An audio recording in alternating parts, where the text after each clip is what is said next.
Paanong nangyari doon sa lisensya mo? Nahulog eh. San po bang gawin nahulog yung ano mo para mapanawagan natin yung kung sino man nakapulot? Umikot lang po dito sa Santa Ana. Lumabas ako ng bandang Michigo. Hmm, Yun lang po, yung lugar Pam- na yan. Pampanga. Pampanga. Ngayon, wala na tayong pwedeng pakiusap kahit ano na lang yung lisensya kung may pera man Alam sa ko, kanila lisensya na lang yun, siya. oh. ID lang po siya. ID lang, no? Nahulog. Oo. National ID at saka lisensya. Oo. Ano po ang pangalan nung ID nyo? Ruelio Lasconia Jr.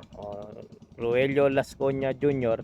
Kung sino man po ang pwedeng nakapulot dun sa lisensya ni Kuya Ruelio, pag-ibalik na lang po Sa para Barangay Santa Maria, Barangay Santa Maria, Santa Ana, Pampanga. Pampanga, no? Opo. O sige po, para ano, kung sino man po makakonser, baka pabuyaan pa kayo ng pambili ng bigas ni Manong. May balik lang po yung lisensya, no?